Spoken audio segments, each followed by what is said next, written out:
بالله من الشيطان الرجيم بسم الله الرحمن الرحيم يا أيها الإنسان ما غرك بربك الكريم الذي خلقك فسواك فعدلك في أي صورة ما شاء ركبك۔ اے انسان، کس چیز نے تجھے اپنے رب کریم کی نافرمانی پر اکسایا، جس نے تجھے پیدا کیا، تیرے اعضاء و جوارح درست کیے اور تجھے موزوں اور متناسب بنایا، جس صورت میں چاہا جوڑ دیا۔ یہ سورہ انفطار کی 6، 7 اور 8 نمبر کی آیتیں ہیں۔ پچھلی آیت میں یہ بات چل رہی تھی کہ انسان محشر میں بروز قیامت جان لے گا کہ اس نے دنیا میں کیا عمل کیے تھے، یعنی آگے جو بڑھا دیے تھے اور پیچھے جس کو اس نے چھوڑا تھا۔ یہ دو باتوں کا اللہ تعالیٰ اس کی طرف متوجہ کر رہے ہیں۔ ایک تو یہ کہ جب اس کے سلسلے میں کل تفصیل سے بات ہو رہی تھی کہ انسان خود اپنی زندگی میں جو عمل کرتا ہے اس کو قدمت کہا ہے، اس سے تعبیر کیا ہے یہاں پر، اور جو اپنے آثار چھوڑتا ہے زندگی ہی میں کہ پیچھے جو رسم چھوڑتا ہے اور جو طریقہ اور جو سنت جو اگر وہ اچھا ہو اور نیک ہو اور درست ہو تو پھر اس کا جو اجر ہے، اس کی جو ثواب اور جو نیکیوں کا جو معاملہ ہے وہ اس کی زندگی کے بعد، مرنے کے بعد بھی اس کے پاس آتا جاتا رہتا ہے، اس کے اعمال نامے میں مزید اضافہ ہوتا ہی رہتا ہے۔ تو یہ اللہ تعالیٰ کا لطف و کرم ہے کہ اللہ تعالیٰ نے صرف اس کی عمل ہی کے لیے نہیں چھوڑا، بلکہ عمل کے بعد جو جیسا کہ حدیث میں واضح ہو چکی ہے کہ 3 کام جب انسان کر لیتا ہے تو اس کے لیے ثواب جاریہ کا ذریعہ بن جاتے ہیں، وہ اس کے لیے ہزاروں لاکھوں کروڑوں نیکیوں کے آنے کا باعث بن سکتے ہیں،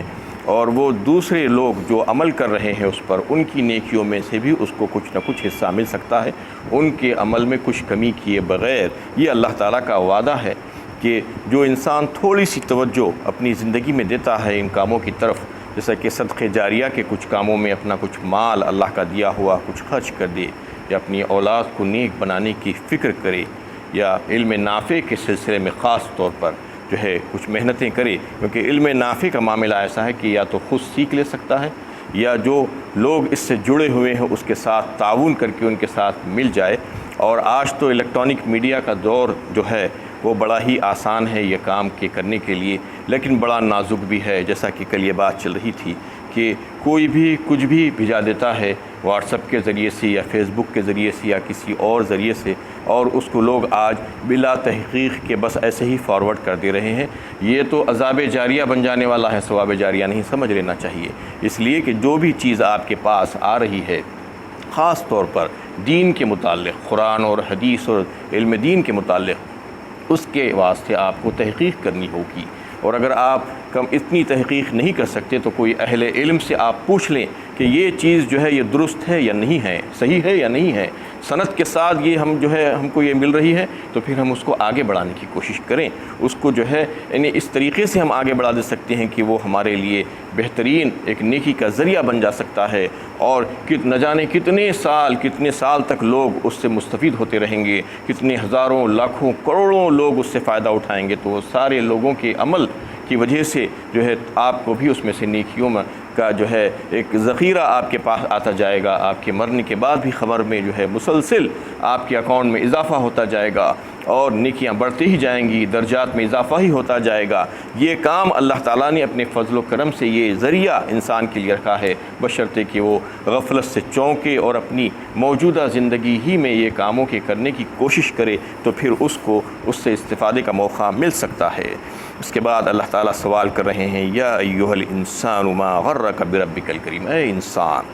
آخر کس چیز نے تجھے اپنے رب کریم سے دھوکے میں ڈال دیا ہے، جبکہ اس نے تجھ کو وجود بخشا، تجھ کو وہ ساری صلاحیتیں عطا فرمائی، تجھ کو جسمانی اور ذہنی قوتیں عطا فرمائی، تجھ کو ممتاز کیا اپنی ساری مخلوقات میں، ہزاروں لاکھوں مخلوقات میں سے تجھ کو اشرف المخلوقات بنایا، افضل المخلوقات بنایا، تجھ کو عقل اور فہم عطا فرمایا، اس کے باوجود بھی تو اس کا ناشکرہ ہے۔ یہ عقل کا تقاضا تو یہ تھا کہ تو اس کی شکر گزاری کرتا، تو اس کا احسان مانتا، تیرا محسن رب ہے، وہ تیرا محسن پروردگار ہے، تو اس کے آگے جھک جاتا، تو اس کی فرمانبرداری میں لگ جاتا، لیکن تو نے جو ہے ایسا نہیں کیا، تو نافرمانی پہ نافرمانی کرتا جاتا ہے اس کی، اور تجھے شرم بھی نہیں آتی کہ نافرمانی کرتے ہوئے کہ وہ تیرا محسن رب ہے، تجھے کتنی چیزیں اس نے عطا فرمائی ہے، اس کے باوجود تو یہ بات ماننے کے لیے تیار نہیں۔ اور پھر اللہ تعالیٰ خود فرما رہے ہیں وہ رب کیسا ہے، الکریم ہے اس کی صفت۔ الکریم کا مطلب یہ ہے کہ تو جو چاہے کرتا ہے، آج تجھ کو اس نے پیدا کیا ہے، تجھ کو ساری صلاحیتیں عطا فرمائی ہے، تجھ کو زندہ رکھا ہے، تیری بقا کے لیے سارے سامان مہیا فرمائے ہیں، اس کے باوجود تو اس کی بات نہیں مانتا، تو نافرمانی کرتا ہے اور تو منمانی کرتا ہے، تو جو چاہے گناہ پہ گناہ کیے جاتا ہے، اس کے باوجود تیرا ہاتھ پکڑ کر نہیں روکا جاتا ہے۔ آج بھی اگر وہ چاہے تو تیرے اوپر بجلی گرا دے، تیری آنکھوں کو چھین لے، تیری بینائی کو چھین لے، اور تجھ پر فالش کا حملہ ہو جائے، تیری زبان بند ہو جائے، تیری آنکھیں بند ہو جائے، لیکن وہ اللہ بڑا کریم ہے۔ الکریم فرمایا اللہ تعالیٰ نے، رب کریم ہے وہ تجھ کو چھوڑ کر رکھا ہے، تجھے مہلت پر مہلت دیتا ہے۔ تو جانتا ہے کہ تو اپنے آپ نہیں بنا ہے، تیرے ماں باپ نے تجھے نہیں بنایا ہے، ایک ایسی ہستی ہے، حکیم و دانا ہستی، جس نے تجھے بنایا ہے، تیری تخلیق فرمائی ہے، تو اس کو مان، اور اگر تو اس کو مان لے تو پھر تیرا کام یہ ہے کہ تو اس کے سامنے سربسجود ہو جا، تو اس کے سامنے جو ہے سجدہ ریز ہو جا، تو اس کا احسان مان لے۔ یہ دانائی اور حکمت کا تقاضا ہے کہ جس کو عقل دی جاتی ہے اس کو اس کے اعمال کا ذمہ دار بھی بنایا جاتا ہے۔ عقل والی مخلوق دو ہی ہیں، صرف انسان اور جو ہے جن کو عقل دی جاتی ہے ان کو اعمال کا ذمہ دار بھی بنایا جاتا ہے، اور جن کو ذمہ دار بنایا جاتا ہے اور جن کو جو ہے اختیارات دیے جاتے ہیں، جن کو قدرت دی جاتی ہے کسی کام پر، پھر ان سے حساب و کتاب بھی لیا جاتا ہے۔ یہ بالکل عقلی تقاضا ہے، یہ عقل میں سمجھ میں آنے والی بات ہے۔ دنیا میں بھی آپ دیکھتے ہیں جن کو جتنے اختیارات ملتے ہیں اس حساب سے ان سے جواب طلب کیا جاتا ہے۔ ایک چپراسی اور ایک کلرک سے اتنا نہیں پوچھا جاتا جتنا ایک بڑے آفیسر سے پوچھا جاتا ہے، ایک ذمہ دار آدمی سے پوچھا جاتا ہے کہ تم نے یہ کیوں کیا، تم کو یہ اختیارات دیے گئے تھے اور تم نے اس کا ناجائز استعمال کیوں کیا۔ اللہ تعالیٰ بھی ایسا ہی پوچھیں گے، جس کو جتنا اختیار دیا گیا ہے۔ ساری مخلوقات میں انسانوں کو اللہ تعالیٰ نے زیادہ اختیارات دیے ہیں، اتنے زیادہ کہ وہ جو ہے ساری مخلوقات پر حکومت کر رہے ہیں اور ان سے جو ہے استفادہ کر رہے ہیں۔ تو اس کے بعد اگر یہ سمجھتا ہے انسان کو اس کو ایسے ہی چھوڑ دیا جائے گا تو یہ اس کا جو ہے عقل کا بیوقوفی ہے کہ وہ جو ہے اس قسم کی احمقانہ باتیں کرتا ہے، احمقانہ سوچ رکھتا ہے۔ اللہ تعالیٰ یہ بتانا چاہ رہے ہیں کہ تم چاہے کچھ سوچ لو، روز جزا کے معاملے میں تم اس کا مذاق اڑاؤ، تم اس کی تکذیب کرو، تم اس کو جھٹلاؤ، وہ تو ہو کر رہنے والی ہے، اس میں کسی قسم کا کوئی شک و شبہ ہے ہی نہیں۔ تم آج غفلت میں پڑے ہوئے ہو اس رب سے جس نے تمہیں بنایا، تمہیں درست کیا، تمہیں جو ہے موزوں اور متناسب جسم عطا فرمایا، تمہارے اعضاء کو جوڑ دیا اور تمہیں بہترین صلاحیتیں عطا فرمائی، اس کے باوجود تم اس کو جھٹلاتے ہو۔ کلا بل تکذبون بالدین، ایسا ہرگز نہیں ہے کہ تم لوگ اللہ کی ربوبیت کو نہ جانتے ہو، بلکہ انحراف حق کی اصل وجہ یہ ہے کہ تم جزا و سزا کو جھٹلاتے ہو۔ وَإِنَّ عَلَيْكُمْ لَحَافِظِينَ، حالانکہ تم پر نگران مقرر ہے، کرامن کاتبین، بڑا ہی معزز ہیں دو لکھنے والے فرشتے۔ اس میں اللہ تعالیٰ یہ انسان کو پھر سے متوجہ کر رہے ہیں، باخبر کر رہے ہیں کہ تم یہ مت سمجھو کہ تم بے شتر و مہار چھوڑ دیے گئے ہو، پیدا کر دیے گئے ہو، ساری صلاحیتیں دے کر تم کو ساری نعمتوں سے نواز کر دنیا میں ہم نے تم کو عیش و عشرت کرنے کے لیے چھوڑ دیا ہے، ایسا نہیں ہے، بلکہ تم پر نگران ہم نے مقرر کر دیے ہیں۔ ہر انسان کے ساتھ ہم نے دو فرشتے لگائے ہیں، ایک ایک فردن ہم نے ایک ایک کو بھی نہیں چھوڑا ہے۔ اذ یتلقى المتلقیان عن الیمین وعن الشمال قعید ما یلفظ من قول الا لدیہ رقیب عتید، سورہ قاف 26ویں پارے میں اللہ تعالیٰ نے اس کا تذکرہ فرمایا کہ دو لینے والے جا لیتے ہیں، دائیں اور بائیں بیٹھے ہوئے ہیں، ایک لفظ بھی تم نہیں نکالتے، اس کو وہ لے لیتے ہیں، نگران اور نگہبان تیار ہے۔ یعنی انسان کو پتہ نہیں ہے کہ اس کی کیسے نگرانی ہو رہی ہے، مختلف انداز میں نگرانی، نہ صرف فرشتوں سے بلکہ جو ہے اس سے پہلے آپ یہ بات سن چکے ہیں کہ انسان کے سارے اعضاء کو بھی اللہ تعالیٰ نے گواہ بنا دیا ہے۔ بروز قیامت وہ جو ہے بیان دیں گے انسان کی خلاف اور پھر دیگر چیزوں کو بھی جو ہے جلد کو بھی اللہ تعالیٰ نے جو ہے اس کے خلاف بنا دیا ہے، وہ بھی جو ہے اس کی ریکارڈنگ کر رہے ہیں۔ سورہ حامیم السجدہ میں یہ بات آئی ہے، سورہ یاسین میں یہ بات آئی ہے، اور پھر زمین کو بھی اللہ تعالیٰ نے ریکارڈنگ کا انتظام کر دیا ہے زمین میں۔ سورہ زلزال میں یہ بات آئی ہے، وقال الانسان ما لها یومئذ تحدث اخبارها بان ربک اوحی لها۔ اس دن انسان کہے گا کہ کیا ہو گیا ہے زمین کو کہ یہ جو ہے آج ساری خبریں بیان کر رہی ہے، ساری باتیں بیان کر رہی ہے، کہ اس کو اللہ تعالیٰ نے یہی حکم دیا ہے اس دن، اس کو وہی کی ہے کہ تم ایسا ہی کرو، تو زمین بیان کرے گی۔ یہ زمین جس پر آج نماز ادا کی ہے ہم نے، یہ زمین جس پر آج ہم اللہ کا کلام پڑھ رہے ہیں، سن رہے ہیں، سمجھ رہے ہیں، یہ بیان دے گی اس دن، اور یہ بتائے گی کہ اس وقت فلاں دن فلاں تاریخ کو ان لوگوں نے یہ فلاں لوگوں نے بیٹھ کر اس پر آپ کا کلام پڑھا تھا۔ یہ اللہ تعالیٰ نے انتظامات کر دیے ہیں، تو انسان تو غافل ہے، غفلت میں پڑا ہوا ہے، یہ سمجھ رہا ہے کہ میں جو چاہے کر لوں گا، مجھے کون دیکھ رہا ہے۔ اللہ تعالیٰ فرما رہے ہیں ایسے فرشتوں کو ہم نے تمہارے لیے یعنی مقرر کر دیا ہے جو انتہائی راز باز ہے، اور جو تمہاری نگرانی کر رہے ہیں، تمہارے ایک ایک فعل، ایک ایک عمل کو وہ دیکھ رہے ہیں اور لکھ رہے ہیں۔ اور وہ کیسے ہیں؟ کرامن کاتبین، وہ جو ہے انتہائی معزز ہیں، وہ انتہائی یعنی اچھے ہیں، شریف ہیں، بزرگ ہیں، اور ان کے پاس کسی کا کوئی لحاظ نہیں ہے۔ وہ کسی سے دشمنی نہیں رکھتے، وہ کسی سے دوستی نہیں کرتے، وہ کوئی غلط کام نہیں کرتے، وہ کوئی غلط رپورٹ تمہارے بارے میں درج نہیں کریں گے، وہ کوئی رشوت نہیں لیں گے، وہ کبھی بھی غیر حاضر نہیں ہوں گے، 24 گھنٹے تمہارے ساتھ لگے ہوئے ہیں، تمہاری نگرانی کر رہے ہیں، تمہاری ہر عمل سے وہ واقف ہیں۔ یعلمون ما تفعلون، جو کچھ بھی تم کرتے ہو اس کو جانتے ہیں، تم چاہے خلوت میں کرو، چاہے جلوت میں کرو، چاہے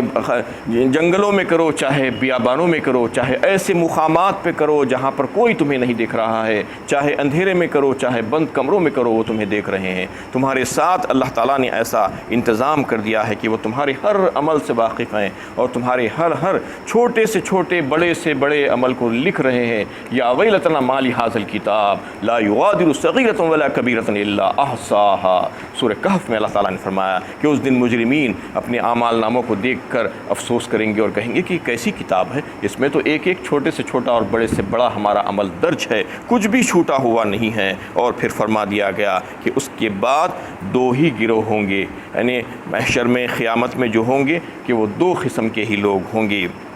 ان الابرار لفی نعیم و ان الفجار لفی جہیم۔ اس میں جو ہے اللہ تعالیٰ نے واضح فرما دیا کہ ایک تو جنتی ہوں گے جسے ابرار کہا گیا ہے، جو نعمتوں میں جانے والے ہوں گے، اللہ تعالیٰ کی طرف سے جو نعمتوں سے ان کو سرفراز کیا جائے گا۔ فریق فی الجنت و فریق فی السعیر فرمایا ایک مقام پر اللہ تعالیٰ نے، ایک فریق ہوگا جو جنت والا ہوگا اور ایک فریق ہوگا جو جہنم والا ہوگا۔ اس کے بعد پھر اس میں درجات ہوں گے، ہزاروں درجات ہوں گے، جنتیوں کے بھی جہنمیوں کے بھی، لیکن موٹا جو حساب ہوگا وہ یہ کہ صرف 2 ہی درجہ بندی ہوگی، ایک جنتیوں کی، دوسرے جہنمیوں کی۔ اس کے بعد پھر اس میں درجہ بندیاں ہوں گی الگ الگ۔ تو جو جنتی ہوں گے وہ اللہ تعالیٰ کی نعمتوں سے فیض یاب ہو رہے ہوں گے، اور جو جہنمی ہوں گے وَإِنَّ الْفُجَّارَ لَفِي جَحِيمٍ، آگ میں ہوں گے، عذاب میں ہوں گے، وہ اللہ تعالیٰ کی طرف سے يَصْلَوْنَهَا يَوْمَ الدِّينِ، جزا کے دن وہ اس میں داخل ہوں گے۔ وَمَا هُمْ عَنْهَا بِغَائِبِينَ، داخلے کے بعد وہ اس سے بچ کر غائب نہیں ہو سکیں گے، یعنی وہاں پر ایک وقت جو چلے گئے تو چلے گئے، بس ختم، اس کے بعد ان کی حالت میں کوئی تبدیلی نہیں ہوگی۔ جنتیوں کے لیے بھی ایسا ہی ہوگا، جہنمیوں کے لیے بھی ایسا ہی ہوگا کہ ایک وقت داخل ہو گئے جنت میں تو پھر جنت سے نکالے نہیں جائیں گے، ویسے ہی جہنم میں جب ایک وقت داخل ہو جائیں گے تو پھر عذاب ہی عذاب ہوگا۔ وما ادراک ما یوم الدین، تمہیں کیا خبر ہے کہ جزا کا دن کیسا ہوگا۔ ثم ما ادراک ما یوم الدین، ہاں آپ کو کیا معلوم ہے کہ وہ جزا کا دن کیسا ہوگا۔ یوم لا تملک نفس لنفس شیئا والامر یومئذ للہ، اس روز کوئی کسی کے کام نہ آئے گا۔ یہ سورہ انفطار کی سب سے آخری آیت ہے۔ اس دن فیصلہ اللہ ہی کے اختیار میں ہوگا۔ اللہ تعالیٰ یہاں بتانا چاہ رہے ہیں کہ اس دن جو جزا کو جو تم چھٹلاتے ہو وہ تو آ کر رہنے والا ہے۔ اس دن کیا حالات پیش آئیں گے، آج تو بڑی بڑی ڈینگیں مارتے ہیں، اس دن لا یملکون منہ قطابا یوم یقوم الروح والملائکہ، صفا لا یتکلمون الا من اذن لہ الرحمن وقال صوابا، یعنی اس دن کسی کو اختیار نہیں ہوگا، اللہ کے سامنے منہ کھولنے کی جرت نہیں کر سکیں گے، کوئی بات نہیں کر سکیں گے، سارے فرشتے اور جو ہے جبرائیل امین، روح امین جو ہے اس وقت صف باندھ کر کھڑے ہوں گے اللہ کے سامنے، جب تک کہ اللہ تعالیٰ کسی کو اجازت نہ دیں کوئی زبان نہیں کھول سکے گا، اور بات بھی کرے گا تو بالکل درست اور صحیح بات کرے گا۔ یعنی اس سے جو ہے یہ معلوم ہوا کہ بروز قیامت کوئی بات نہیں کر سکے گا، کوئی اپنی مرضی سے کچھ نہیں کر سکے گا، کوئی اپنے اختیار سے کسی کو فائدہ نہیں پہنچا سکے گا، کوئی اپنے اختیار سے کسی کو تکلیف کو کم نہیں کر سکے گا۔ اس کا مطلب یہ نہیں کہ شفاعت نہیں کر سکے گا، شفاعت کرے گا وہ بھی اللہ ہی کے حکم سے، اللہ کی مرضی سے، اللہ کے اختیار سے۔ کوئی اگر آج یہ دعویٰ کرتا ہے کہ میں اللہ کا فلاں ہوں، اللہ کا چہیتا ہوں، اور اتنا با اثر ہوں اور اتنا زوراور ہوں کہ مجھے اللہ تعالیٰ بہت چاہتے ہیں، میں وہاں پر بیٹھ کر عدالت خداوندی میں جو چاہے منوا لوں گا اور وہاں سے منوائے بغیر نہیں اٹھوں گا اور کہوں گا کہ یا اللہ یہ فلاں بندہ میرا محبوب ہے اور مجھے چاہنے والا تھا، میرا عقیدت مند تھا، آپ اس کو بخش دیجئے، میں اس کو بخشائے بغیر نہیں چھوڑوں گا، چاہے اس نے دنیا میں کچھ بھی عمل کیے ہوں گے۔ تو یہ بات چلنے والی نہیں ہے، یہ جھوٹ ہے، کوئی ایسا نہیں کر سکے گا، کوئی وہاں پر با اثر نہیں ہوگا، کوئی وہاں پر زور آور نہیں ہوگا اللہ تعالیٰ کے سامنے، کسی کی نہیں چلے گی۔ اس دن جو چلے گی صرف اور صرف اللہ ہی کی، والامر یومئذ للہ، حکم تو اللہ تعالیٰ ہی کا چلے گا،